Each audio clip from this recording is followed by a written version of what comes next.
Hello, everyone, and welcome to another episode of Eyes on Earth.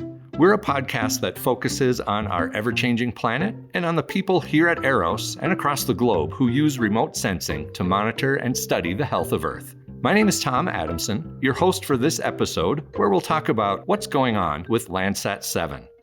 Our guest today is Chris Crawford, USGS Research Physical Scientist, USGS Landsat Project Scientist, co-chair of the Landsat Science Team, and Landsat Science Data Acquisition Manager. Now, Landsat 7 launched on April 15th, 1999. Its nominal science mission just ended back in April of this year. So, Chris, where is Landsat 7's orbit right now? How high up is it? Thanks, Tom, for the opportunity to talk about Landsat 7 today. So back in late 2016, early 2017, the USGS realized that Landsat 7 was running low on fuel. And fuel is important for a Landsat observatory because it helps the observatory maintain its inclination and do drag makeup maneuvers over the course of its operational mission. And this is important to maintain its positional altitude as it acquires imagery. In August of 2017, USGS did one last flight operations maneuver to bring up Landsat 7 back to its final inclination. And then from that point on, the inclination began to drift. Now, it wasn't until roughly early 2020 that it started drifting outside its nominal mission requirement. Fast forward to April 6, 2022, a decision was made for Landsat 7 to exit its 705 kilometer altitude, or 438 miles above Earth. So we moved from 705 kilometers down to 697 kilometers. It took 3 different burn maneuvers, as they call it, to move to the lower orbit. And that required fuel in order to do that, which is why back in 2017, the decision was made to do the final inclination maneuver in order to reserve enough fuel to be able to move the Landsat 7 observatory out of its nominal orbit into a lower orbit. And so April 6th reflected the end of the nominal science mission. And then on May 5th, we resumed science imaging at the lower orbit at 697 kilometers in what we now call the Landsat 7 Extended Science Mission. One thing that's really important with Landsat is this consistency, and that's why you talk about these inclination maneuvers. Make sure Landsat's at that consistent orbit.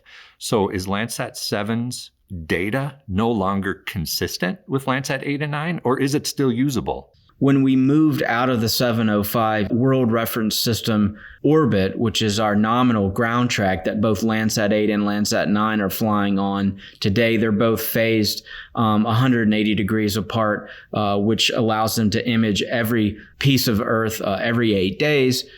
We moved Landsat 7 out of that 705 orbit, and Landsat 9 replaced Landsat 7 in that 705 orbit, and now we're flying at 697, but we're off the World Reference System 2 orbit. And so it's continuing to image, but it's not imaging in a nominal way, meaning that you're not necessarily getting that regular repeat.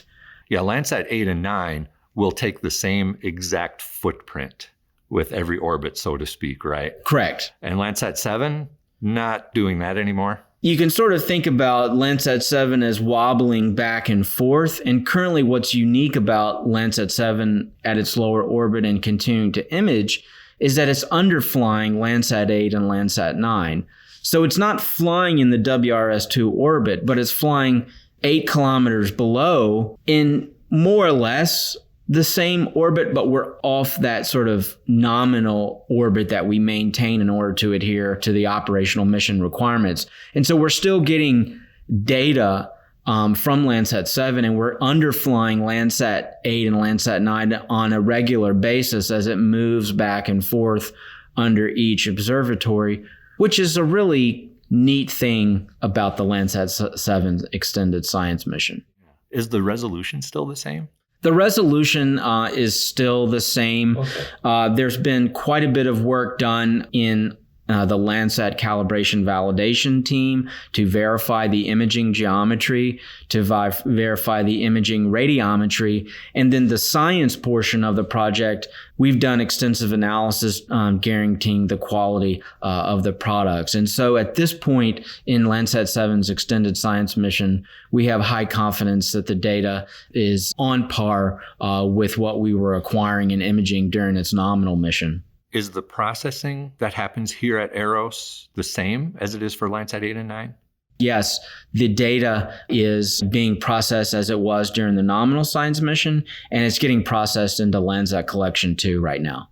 Even though its equatorial crossing time is sort of regressing backwards and not in line with Landsat 8 and 9, that data can still be valuable. Yes, the data still can be valuable, and let me tell you why. So we operate in a sun-synchronous orbit, and so we're in a descending orbit, which means we start at the top of the poles, sort of in the Arctic, and we descend down over and cross over the equator, and then we continue down over and fly over Antarctica. And it's always daytime during that descending part of the orbit, right? That's correct. It's always daytime during that descending orbit. And then on the ascending side, it's dark. And then Landsat 7 starts its orbit again over the poles, over the equator, back down to Antarctica.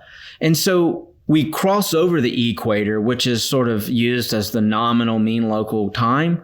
But we're still imaging with enough sunlight at the higher and mid latitudes in order for the data to be still useful. And for me, it's really about the solar zenith angle, or the elevation of the sun. So the elevation of the sun obviously progresses between the northern hemisphere and the southern hemisphere. So it's overall getting darker as we image earlier and earlier in the day, but we acquire darker data at the poles all the time. And so we're already collecting sort of lower illuminated imagery at the poles.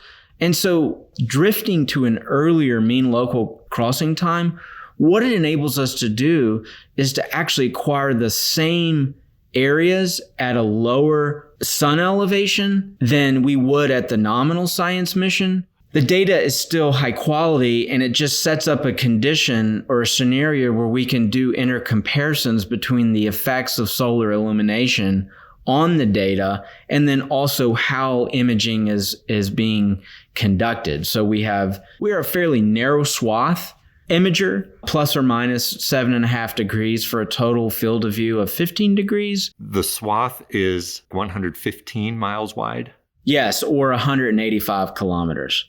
So this sets up a unique observational scenario to compare Landsat 7 with Landsat 8, and then also compare Landsat 7 data in a lower orbit extended mission with data that was acquired in the nominal science mission. And so we begin to understand the importance for things like bidirectional reflectance distribution or solar illumination corrections, things that really impact the observations. And so this is sort of one of the unique aspects of the mission. And then also operating 3 Landsats at one time is something that we've never done in the mission history. And so this is also another unique aspect of this extended science mission.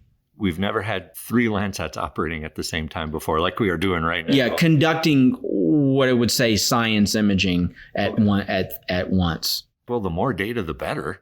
That's right. Yeah, the more data, the better. And one of the unique aspects is that because we have 3 observatories, we're now collecting data, and we can begin to evaluate the timing of imaging and whether there's added value there from an observational frequency perspective. So you can imagine a scenario where Landsat 7 is flying over imaging a particular area, and then Landsat 8 is coming over an hour and 15 or an hour and 20 minutes later, imaging the same area. And so because we know these observatories so well, we know their calibration, we know the data quality, we process it consistently, we can really use this data to understand in much greater detail the quality of the data, so that the quality assurance information, whether the clouds have changed. Do we happen to know how many images Landsat 7 is acquiring every day?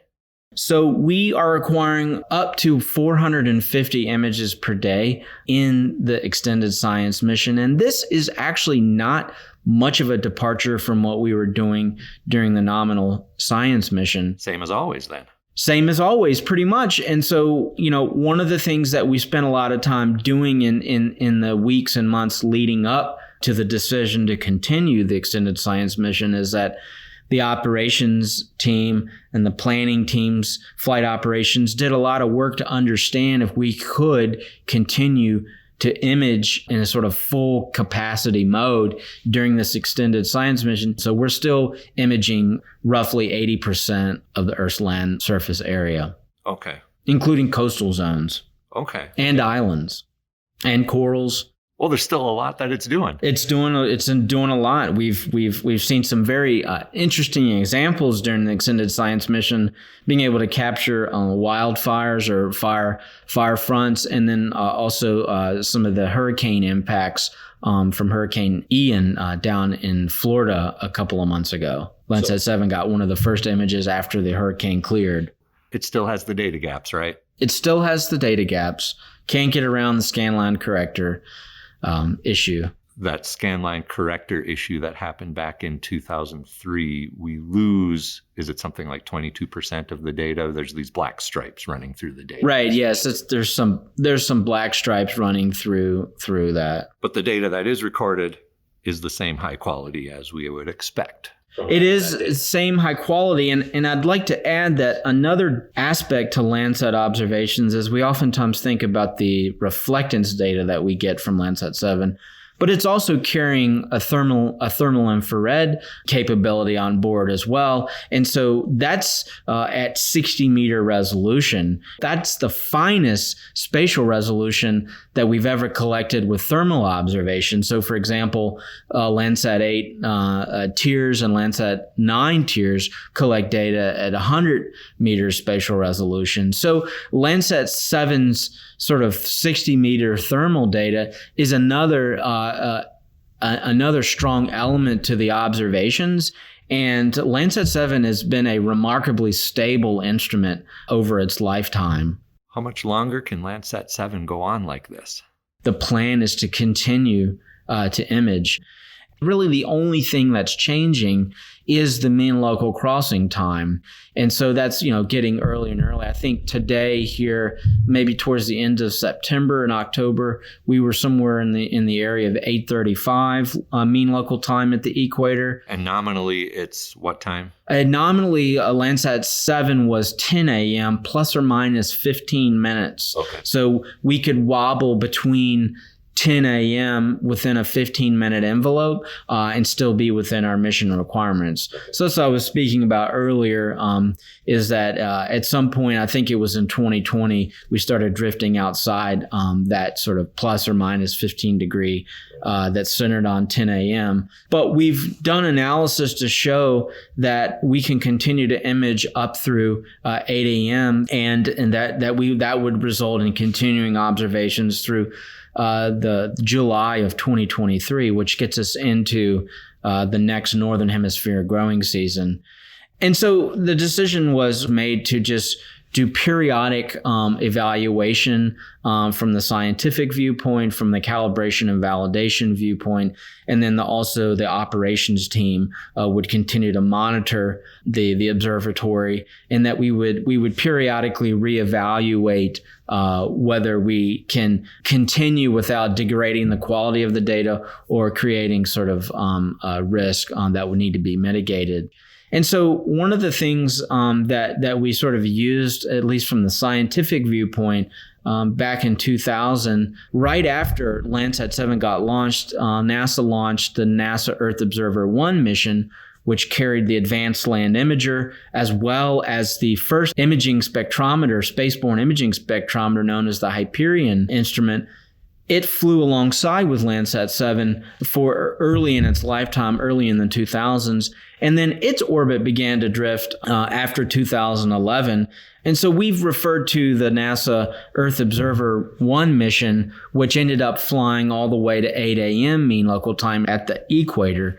as a pathfinder for understanding how we might operate Landsat 7 in an extended science mission mode. And we found that to be very helpful. You have something of a playbook to work with as you evaluate the Landsat 7 A little bit. Back in 2015, when I was, prior to coming to AROS, I was working at NASA Goddard Space Flight Center, and I worked quite a bit with the Earth Observer 1 team there and got to understand a little bit more about that observatory. And so, they've published a couple of good papers back in 2016, 2017 on the extended science mission for Earth Observer 1 and the value. And so we sort of use that to continue Landsat 7. We have a lot of confidence that the data can be used in sort of a nominal context up through 2020. When we get into 2021 and now 2022, and then, as we move into 2023, we probably ought to employ a little bit more caution in terms of how we're using the data.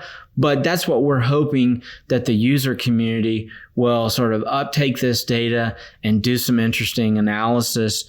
And maybe we might learn something that we didn't know about Landsat 7, or given the fact that it's flying underneath Landsat 8 and Landsat 9 right now, gives us a unique opportunity, a unique snapshot of Earth imagery. And I think that as we move forward, the USGS will determine how to best incorporate this extended science mission into the sort of long-term collection-based archive.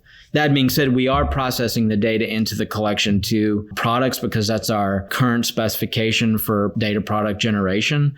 But this is sort of in a continual evaluation, and we're hoping that the user community can help us understand the quality of the data during the extended science mission. Is there anything else that you think we need to add? So I started using Landsat 7 data in 2005 when the USGS was still distributing the data on CD-ROMs. I was working on a project looking at the conversion of rural landscapes to impervious surfaces in the greater Charlotte region, North Carolina at that time. Landsat 7 has a very special place with me in the fact that when I was doing my PhD research at the University of Minnesota, I started at a time in 2008 when they opened up the Landsat archive for free and open access. And then I finished my graduate work in 2013, just right after the launch of Landsat 8. So when I was using Landsat 7 data, it was before we had collections, and it's before we had Landsat 8. So Landsat 7 and Landsat 5, when I was starting to use Landsat data, were the only game in town. And so since that time, Landsat 7 then was operating with Landsat 8, and then we've now replaced Landsat 7 with Landsat 9. And now we're in this extended science mission. And these experiences with Landsat is I've kind of grown up along with Landsat 7 as it's worked towards its end of its mission. And so I felt very strongly that the USGS should continue to image because there was a lot of value potentially there in flying at a lower orbit and acquiring data while it was underflying Landsat 8 and Landsat 9. And I'm very excited about what we've been able to achieve so far. I'd like to thank Chris for updating us on the status of Landsat 7 and the extended science mission and the data that the user community can continue to use with Landsat 7.